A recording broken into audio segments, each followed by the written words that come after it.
9 elite hikers, 1 frozen mountain, and a mystery that has defied logic for over 60 years.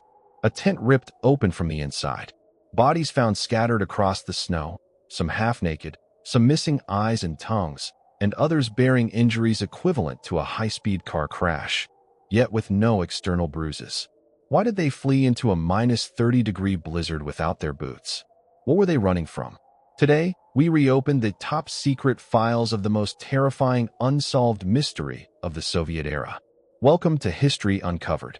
Before we venture deep into the frozen wilderness of the Ural Mountains, I invite you to join our community of investigators. Subscribe to the channel, hit that notification bell, and join the conversation. Every like and comment helps us bring these forgotten shadows to light. Tell us in the comments right now, do you believe this was a natural disaster or something far more sinister? Let's begin.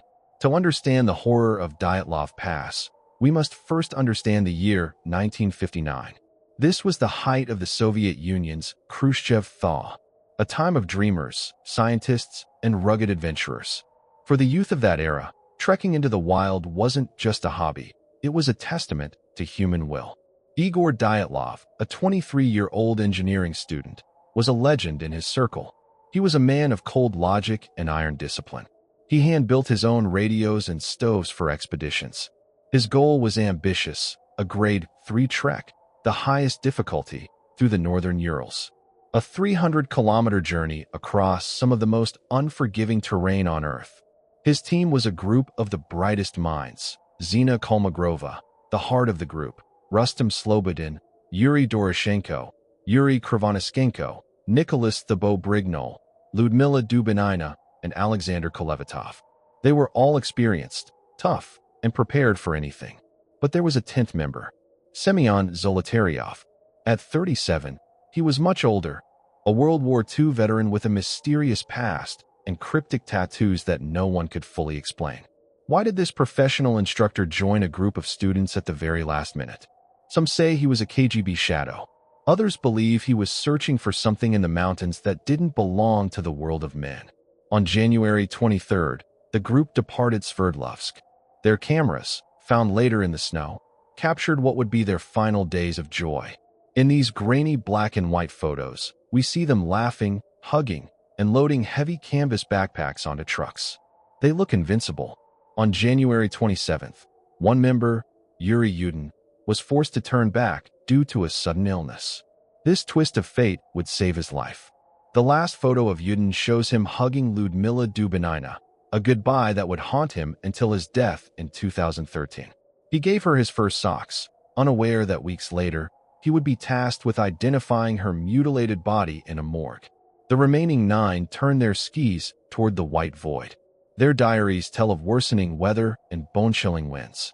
On January 31st, they reached the base of a mountain known by the local Mansi people as Kholat Syakhl. In their tongue, it means dead mountain. An ancient legend says 9 Mansi hunters once died there. Now, centuries later, 9 new souls were standing at its feet. February 1st, 1959. The group wakes up late. They spend the morning building a labaz, a storage cache for their surplus food and equipment to lighten their loads for the final push toward Mount Otorten. They expect to return here in just a few days.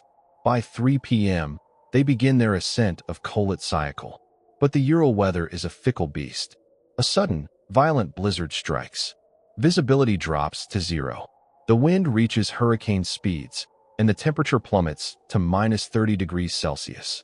In these brutal conditions, Igor Dyatlov makes a decision that has baffled investigators for decades. Instead of descending just 1.5 kilometers into the shelter of the forest, where they could build a fire and find protection from the wind, the group stops. They decide to pitch their tent right there, on the exposed, windswept slope of the Mountain of the Dead. Why? Was Dyatlov trying to train the group in cold camping? Or were they terrified of something waiting for them in the dark trees below? They level the snow, drive their skis into the ice as anchors, and crawl into their long canvas tent. There would be no fire tonight. They were alone with the mountain, huddled together for warmth in a thin shell of fabric. Inside the tent, the atmosphere seemed calm, at first. Diaries and developed film show they ate a late dinner of smoked loin and crackers. They were changing into their sleeping clothes. One of them was even writing a satirical newspaper called The Evening O' Torton. And then, sometime between 1 a.m. and 2 a.m., something happened. Something so terrifying that it bypassed human logic and triggered a primal, animalistic survival instinct. Someone inside the tent grabbed a knife. But they didn't use it to defend themselves against an intruder. They used it to frantically slash the tent walls from the inside. They didn't even take the time to unbutton the entrance. They ripped their way out into the blackness. 9 people emerged into a lethal blizzard. They were half-clothed. Some were in their socks, others were barefoot. They left behind their boots, their coats, their axes, and their food. In the middle of a Siberian winter night, to leave your boots is to accept a death sentence. And yet, they ran. The footprints in the snow showed no signs of a disorganized scramble. They walked in an orderly fashion, side by side, down toward the woods. It wasn't a blind flight, it was a tactical retreat. They were moving away from the tent as if it had become the epicenter of a deadly threat, something they couldn't fight, only flee. Back in the city, the silence grew deafening. When the group failed to send a telegram by February 12th, families began to panic. By late February, a massive search operation was launched, involving students, professional rescuers, and the Soviet military. On February 26th, searchers finally spotted something on the desolate slope of Kholat Syakhl, a corner of a tent peeking through the deep snow. When they reached it, their blood ran cold. The tent was empty. It was collapsed, covered in a thin layer of snow, with a flashlight still sitting on top of it. Inside, everything was in its place. Boots were lined up. Coats were folded. A plate of sliced meat sat untouched. But the side of the tent was shredded. Outside, a trail of footprints led away. 9 pairs of tracks heading toward the forest edge, 1.5 kilometers away. Some tracks showed the distinct mark of a bare heel. The rescuers followed the trail down to a massive, ancient cedar tree at the edge of the forest. There, under the towering branches, they found the first 2 bodies, Yuri Doroshenko and Yuri Krivonischenko. They were dressed only in their underwear. Their hands were shredded, skin and blood left on the bark of the tree, as if they had tried to climb it in a state of absolute desperation. And nearby, the remains of a small, pathetic fire that had failed to save them. The mystery had only just begun. While the first 2 bodies, Doroshenko and Krivonischenko, lay frozen at the base of the massive cedar, 3 others made a final, heroic choice. Igor Dyatlov, Zina Kolmogorova, and Rustam Slobodin did not die in flight. They died in a desperate counterattack against the mountain. The investigators reconstructed their final moments from the positions of their bodies. They were found spaced out along a line between the cedar tree and the tent. They weren't running away anymore. They were crawling back. One by one, they had succumbed to the cold while trying to regain the shelter and the supplies they had abandoned in a moment of madness. Igor Dyatlov was found 300 meters from the tree, clutching a small birch branch, his face turned toward the tent. Zina Kolmogorova was found even further up the slope. Blood on the snow suggested she had been struggling fiercely before the frost finally claimed her. Rustam Slobodin was found between them, with a 6-centimeter crack in his skull. Yet, despite this injury, he too had died of hypothermia. How did he receive a skull fracture on a snow-covered slope with no rocks in sight? The mystery was deepening, but the true horror was still buried under 4 meters of ice. Chapter 7. The Den in the Ravine. For 2 long months, the search for the remaining 4, Ludmila Dubinina, Semyon Zolotaryov, Nicholas Thibault-Brignol, and Alexander Kolevatov, yielded nothing. It wasn't until May, when the Siberian spring began to thaw the deep snow, that rescuers noticed a trail of evergreen branches leading into a ravine 75 meters away from the cedar tree. Down in the hollow, they found a den, a makeshift floor made of 14 small fir trees. On this floor lay pieces of clothing that had been cut from the bodies of the 2 men who died first under the cedar. It was clear the survivors had tried to stay alive by stripping their fallen friends to create a thermal barrier. But the 4 hikers were not on the platform. Their bodies were discovered further down the ravine, buried under a massive layer of snow. And it was here that the case shifted from a tragic accident into something that defied the laws of physics. When the bodies were finally brought to the morgue in Ivdel, the lead pathologist, Dr. Boris Vozrozdeny, was stunned. The injuries sustained by Dubinina and Zolotaryov were not consistent with a fall or a struggle. They were consistent with a high-velocity impact, like a car crash. Lyudmila Dubinina had 10 broken ribs, 5 on the left, 5 on the right. Her heart had been compressed by the force of her chest collapsing. Semyon Zolotaryov had 5 broken ribs on his right side. But here was the detail that chilled the investigators to the bone. There were no external bruises. The skin above the shattered bones was perfectly intact. It was as if an invisible, immense pressure had crushed their skeletal structures from the inside out, without breaking the skin. Dr. Vozrozdeny noted that this required a force equal to a powerful blast or a heavy vehicle impact. Nicholas Thibault-Brignol had a depressed skull fracture so severe that bone fragments had been driven deep into his brain. He would have been unconscious instantly. But the most disturbing discovery involved Lyudmila Dubinina's face. Her tongue had been removed at the root. Her eyes were gone, along with parts of her lips and facial tissue. While the official report later blamed natural decay and water erosion, the questions remained. Why was the hiker lying right next to her perfectly intact? Why were only the eyes and tongues targeted? As the bodies were prepared for burial, the families noticed something that the official files tried to downplay. The skin of the hikers was a strange, unnatural orange or brick-red color. Their hair had turned a premature gray. Even more baffling was the radiation. When the Soviet authorities tested the clothing of the victims, they found high levels of radioactive contamination, specifically on the sweaters and trousers of those found in the ravine. Where did the radiation come from in the middle of a desolate mountain range? The Soviet government suddenly slammed the door on the investigation. In May 1959, the case was officially closed.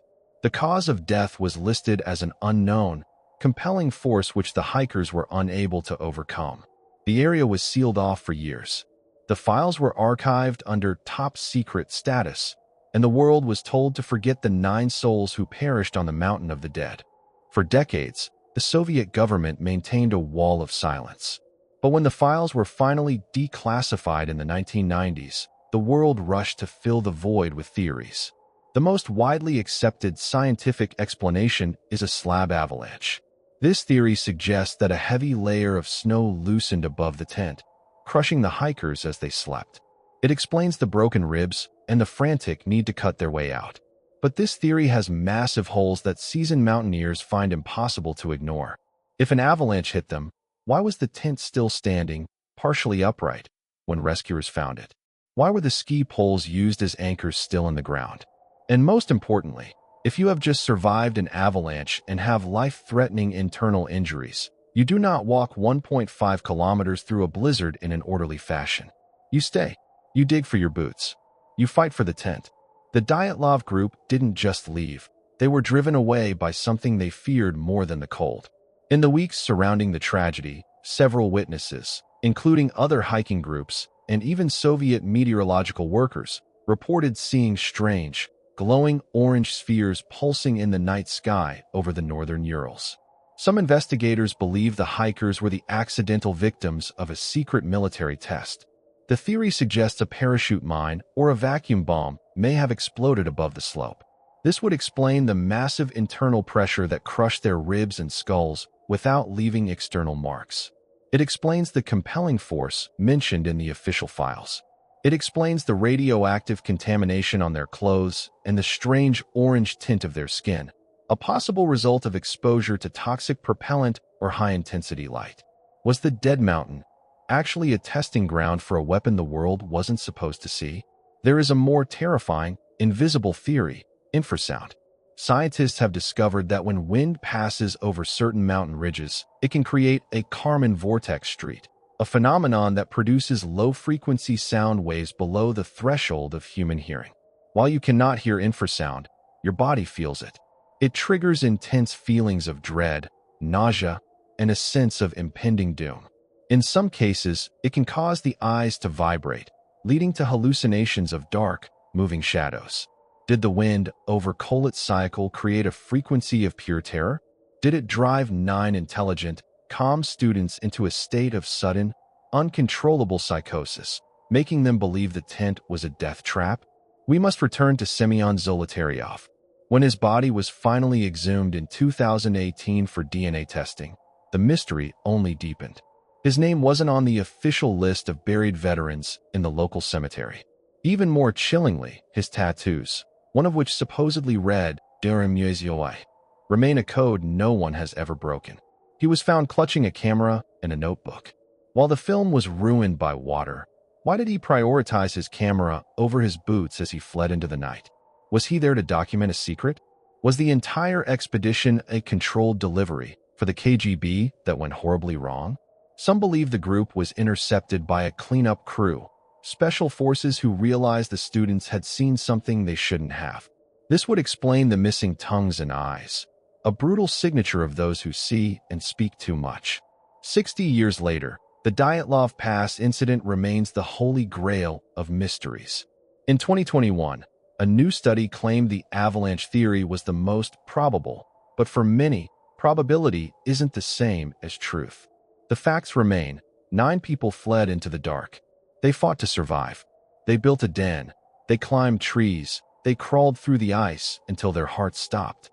Whether it was a secret weapon, an ancient curse of the Mansi, or a freak of nature, the result was a tragedy that feels like a glitch in reality. The mountain of the dead still stands. The wind still howls through the pass. And somewhere under the snow, the true answer is buried, waiting for someone to find it. But perhaps some secrets are better left uncovered.